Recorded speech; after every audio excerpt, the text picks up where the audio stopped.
Hello dear kids, इस video में हम लेसन 1 भाषा के बारे में पढ़ेंगे। बच्चों, भाषा मतलब क्या होता है? लैंग्वेज, जिससे हम एक दूसरे की बात को सुनते और समझते हैं। तो यहाँ पर हम कौन सी भाषा पढ़ रहे हैं?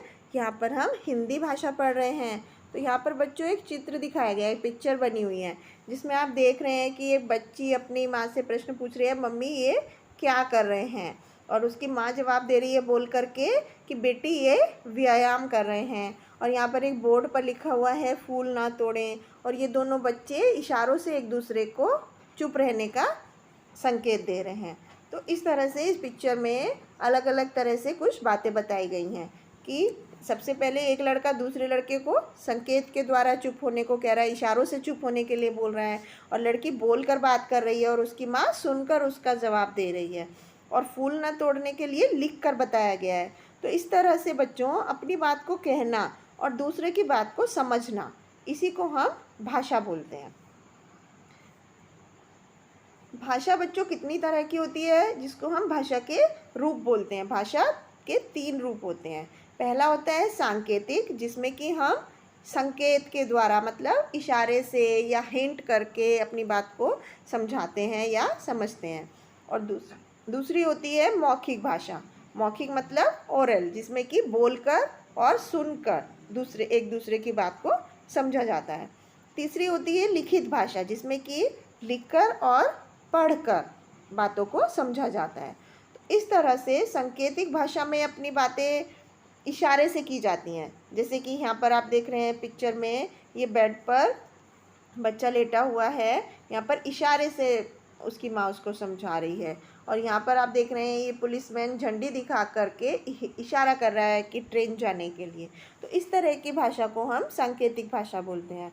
दूसरा होता है मौखिक भाषा, जिसमें हम बोलकर अपनी बातें कहते हैं। जैसे कि यहाँ पर एक व्यक्ति बोल रहा है, ये नेताजी भाषण दे रहे हैं और दूसरे सब व्यक्ति लोग सुन करके उनकी बात को समझ रहे हैं।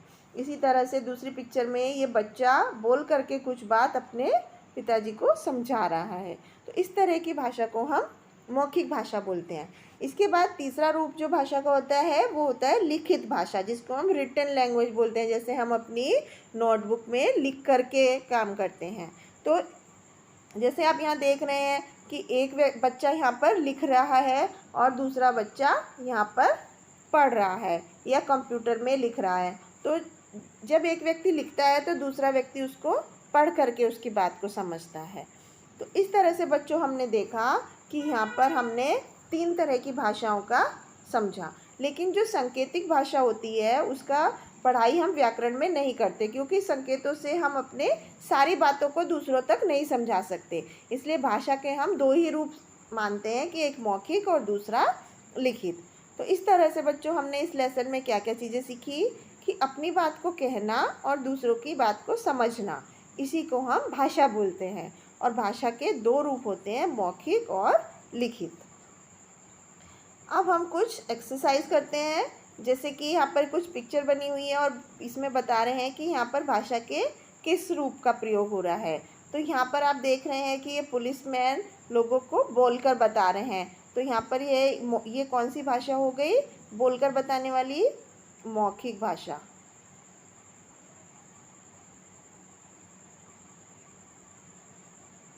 दूसरा, यहाँ पर एक बोर्ड लगा हुआ है, शाम दुकान बंद रहेगी। तो ये कौन सी भाषा हो गई? यहाँ पर लिख कर बताया गया है, तो ये हो गई लिखित भाषा। हम इसको पढ़कर समझ सकते हैं। और यहाँ पर टीचर बोलकर बच्चों को पढ़ा रही है, तो ये भी हो गई मौखिक भाषा। तो इस तरह से हम मौखिक और लिखित भाषा को समझ सकते हैं।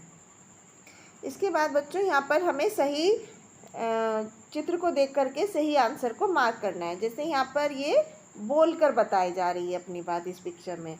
उसके बाद सेकंड पिक्चर में यहाँ पर टीचर लिख कर पढ़ा रही है, तो यहाँ पर लिखना हो गया। यहाँ पर ये पढ़कर समझ रहे हैं बात को इस पिक्चर में। तो इस तरह से हम अलग अलग प्रश्नों के उत्तर दे सकते हैं। तो ये था बच्चों भाषा के बारे में। आई होप आपको समझ आया होगा। Thank you.